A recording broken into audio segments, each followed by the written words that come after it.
Welcome, everyone. I'm excited to kick off today's presentation. Today, we'll be exploring the topic of speech presentation. This is the first slide, so I just want to warmly welcome you all. We'll go over the main points and give you a clear idea of what to expect. We'll cover the key aspects of effective speech presentation techniques. So, let's get started and make this session both informative and engaging. Let's take a closer look at the different activities involved in speech. First, we have the parts of speech, which are the building blocks of any well-constructed sentence. Understanding these helps us craft clearer and more effective speeches. Moving on, persuasive speech is all about convincing your audience and inspiring action. It's a vital skill, especially when you want your message to resonate deeply. Then informative speech, where the goal is to educate or inform your listeners about a particular topic, making complex ideas accessible. Social issues grid is a helpful tool to organize and analyze various social topics, ensuring your speech is thoughtful and well-rounded. Next, we have the introduction, which sets the stage and grabs the audience's attention right from the start. The body of the speech is where you develop your main ideas and support them with evidence. Conclusion wraps everything up, leaving your audience with a lasting impression. Prompt refers to the specific question or topic you are asked to address, guiding your preparation. Writing a speech involves planning and organizing your ideas effectively. Then we look at different kinds of speech, each serving a unique purpose, whether to entertain, inform, persuade, or demonstrate. Demonstrative speech is practical, showing how something is done or how it works. Entertaining speech aims to amuse and engage your audience, often using humor or storytelling. And finally, social issues are an important focus because they connect your speech to real-world concerns that matter to your listeners. By understanding these activities and their connections, we can develop more impactful speeches that inform, persuade, entertain, or address social issues effectively. When we talk about speech, we're referring to communication through talking or giving a talk to an audience. It's essentially a way to share ideas, information, or feelings verbally. There's also an alternative way to define it. Speech is a form of communication in spoken language made by a speaker before an audience for a specific purpose. So when you prepare to speak, you're not just talking randomly. You have a purpose in mind, whether it's to inform, persuade, entertain, or motivate. Remember, speech is a powerful tool that allows us to connect with others, convey our message clearly, and make an impact. Understanding what speech is helps us appreciate its role in effective communication, which is a key theme in our entire presentation. It's about more than just words. It's about how those words are delivered and received. Today, we're exploring the different types of speech, which are essential for effective communication. First, we have entertaining speech, which aims to amuse and engage the audience, often through humor or storytelling. Then, there's demonstrative speech, where we show the audience how to do something, making instructions clear and practical. Persuasive speech, on the other hand, seeks to influence opinions or encourage action, and it's all about convincing your listeners of your point of view. Informative speech is designed to educate and provide valuable knowledge without trying to sway opinions. These are the main kinds of speech that we use depending on our purpose and audience. Understanding these distinctions helps us tailor our message effectively, ensuring our communication is impactful and appropriate for the situation. This speech serves to provide interesting and useful information to your audience. Purpose. In this case, we're focusing on an informative speech. For this content slide, I want to emphasize that it's all about explaining the key points thoroughly, but in a conversational way. It's important to highlight the most important concepts so your audience can really grasp the main ideas. And of course, we want to connect these points to the overall theme of your presentation, ensuring everything fits together smoothly. By doing this, your speech will be both engaging and informative, helping your audience understand and stay interested throughout. This slide is really about making sure your audience understands a specific topic clearly. The main goal here is to inform, so it's important to focus on delivering the key points in a way that's straightforward and easy to follow. As I go through this, I want to highlight the most important concepts so they stick with your listeners. Remember, this content connects to the bigger picture of your presentation, so try to relate these points back to your overall message. Keep it conversational, engaging, and professional. Think of it as sharing useful information in a way that your audience can easily grasp and remember. Today, I want to highlight two different perspectives that relate to our main theme. First, we have a computer programmer who is discussing new software developments. This person is likely focused on how innovative coding techniques or tools are shaping the future of technology. Their insights can help us understand the practical applications and potential impact of software advancements. On the other hand, we have a student speaking about their research. This perspective offers a fresh, academic view, emphasizing the importance of ongoing inquiry and discovery. Both of these examples underscore the diversity of voices contributing to our field, whether through practical implementation or scholarly exploration. By examining these two viewpoints side by side, we gain a richer understanding of how different roles and experiences influence the evolution of technology and knowledge. This aligns perfectly with our overall theme of collaboration and continuous innovation. So, when we talk about persuasion, we're really looking at the ability to convince people to change in some way. This could mean changing how they think about something, how they do things, or even encouraging them to start doing something they haven't done before. The core idea here is influence, guiding someone toward a new perspective or action. In the context of our presentation, understanding this purpose helps us see how persuasive speech plays a crucial role in communication. It's about more than just sharing information. It's about inspiring change and motivating action. And that's what makes persuasive speech such a powerful tool in our toolkit. Let's talk about how you can improve your health through better eating habits. Making mindful food choices not only benefits your body, but also boosts your overall well-being. Additionally, I want to highlight the importance of becoming an organ donor. By registering as a donor, you have the power to save lives and give others a second chance. These actions, eating well and considering organ donation, are simple yet impactful ways to contribute to a healthier community and a healthier you. A demonstrative speech also teaches you something. When you give a demonstrative speech, you're not just showing how to do something, you're also helping your audience learn and understand new concepts. The purpose here is to clarify and illustrate, making complex ideas more accessible.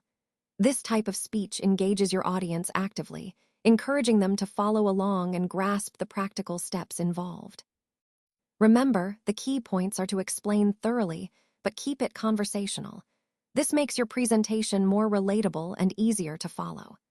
Most importantly, connect these points back to the overall theme of your presentation, showing how demonstrations can effectively communicate ideas and teach valuable skills. The main difference lies in including a demonstration of how to do things you're teaching. This means that instead of just explaining concepts theoretically, we actually show the process in action. By doing this, it becomes much clearer for the audience to understand and remember the steps involved. It helps bridge the gap between knowing what to do and actually doing it. This approach is especially important when the skills or processes are complex or new to the audience.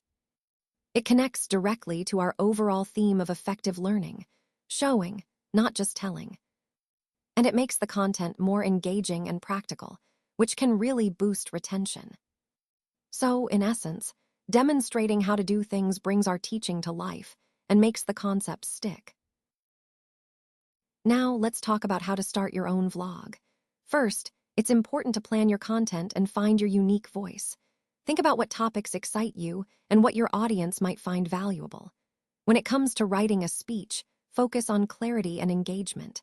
Structure your ideas logically, and don't forget to practice to ensure a natural delivery. I'll also share some real-world examples to illustrate these points. Remember, whether you're creating a vlog or preparing a speech, the key is authenticity and connection. These skills are essential for effective communication and making a lasting impact.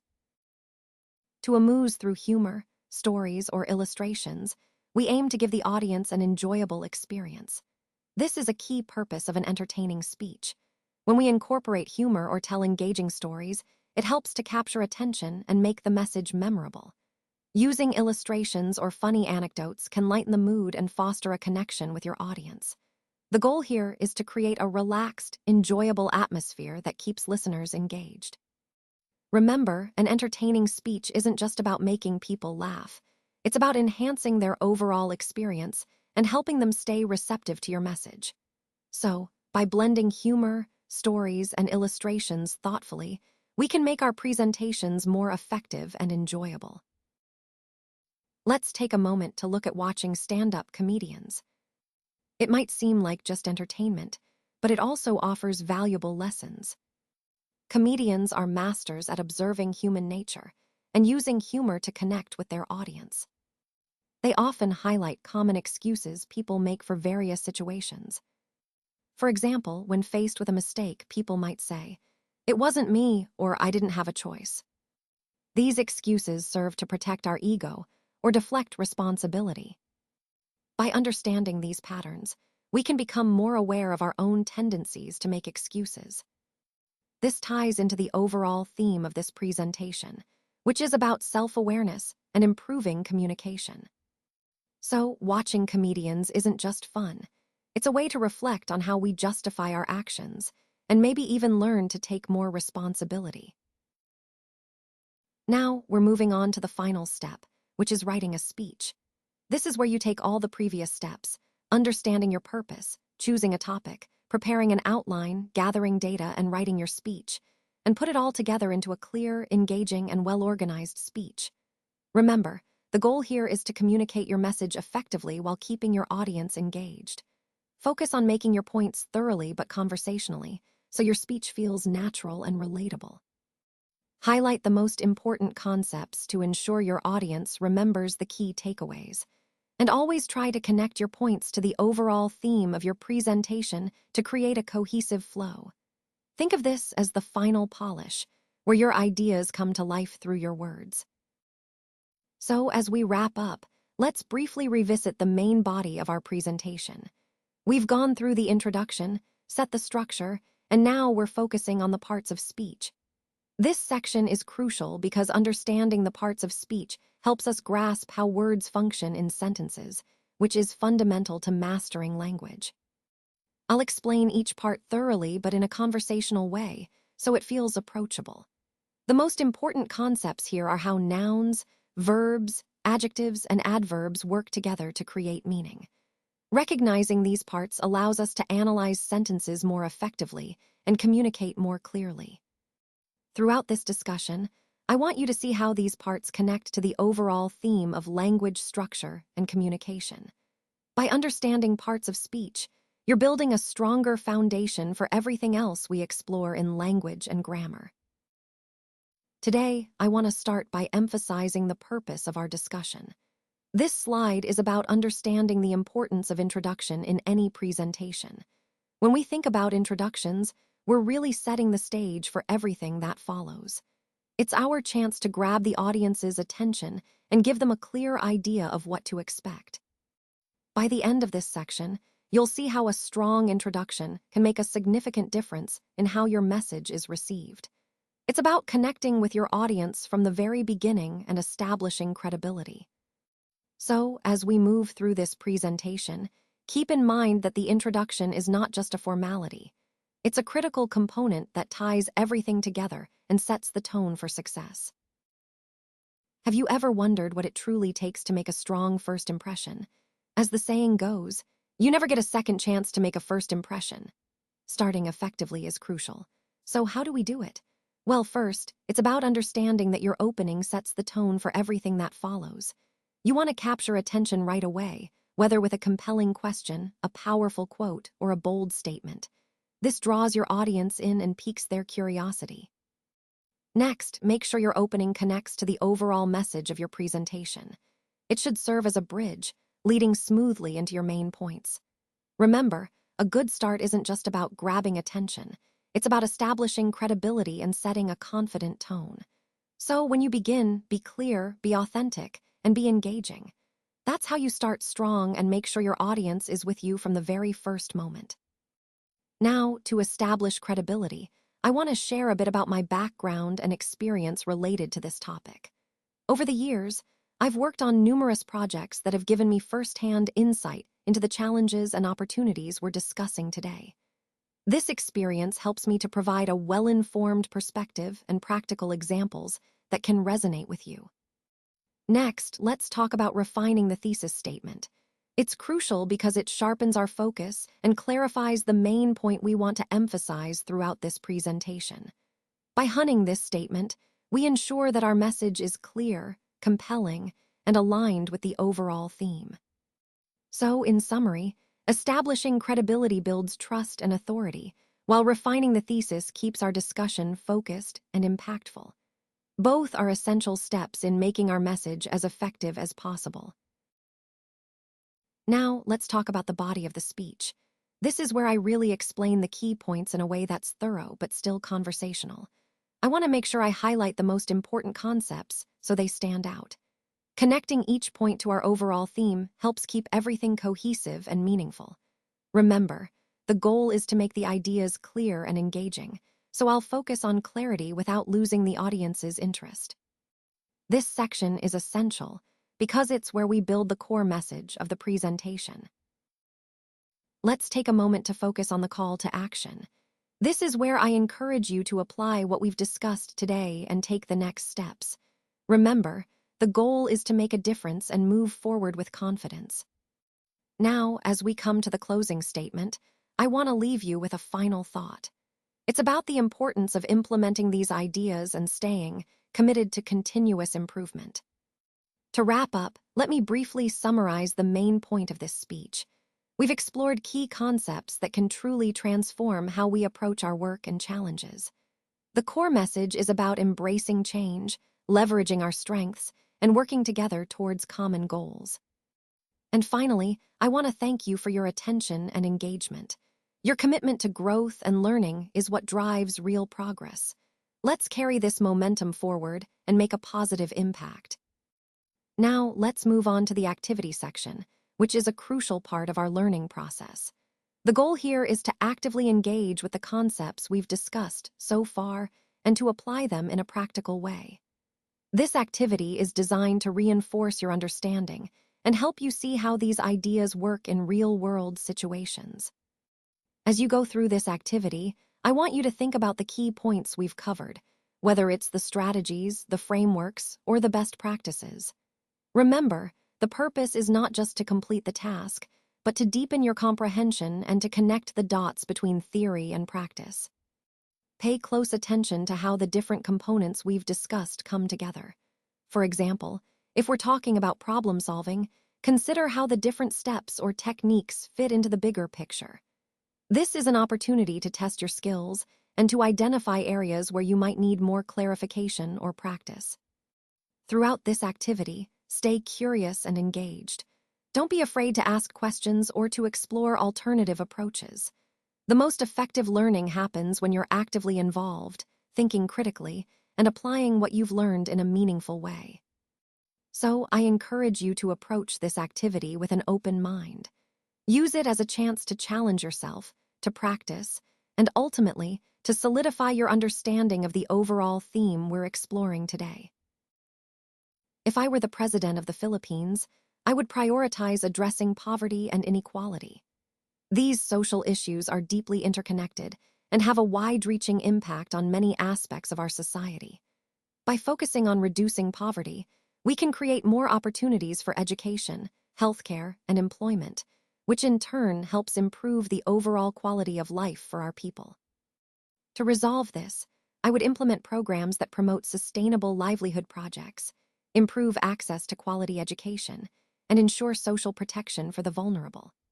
I believe that tackling poverty is essential because it not only uplifts individuals and families, but also lays the foundation for a more equitable and resilient nation.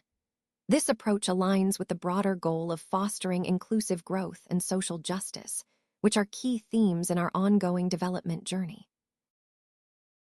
All right, let's take a moment to look at the social issues grid. Here, we see how various social challenges are interconnected across different dimensions. On the economic front, issues like poverty and income inequality are critical, but they also tie into environmental concerns, such as resource depletion and pollution. When we consider gender bias, it affects not only social fairness, but also economic opportunities and health outcomes. Politically, stability and governance influence health systems, disease control, and maintaining peace and order in societies. Education plays a vital role in shaping informed communities, while technology can both bridge gaps and create new ones. Lastly, racism remains a deep-seated issue that impacts many aspects of social life, from equality to justice. What's important here is recognizing that these issues don't exist in isolation. They overlap and influence each other. Addressing one area can have positive ripple effects on others. This interconnectedness highlights the importance of a holistic approach when working towards social progress, aligning with our overall goal of sustainable and inclusive development.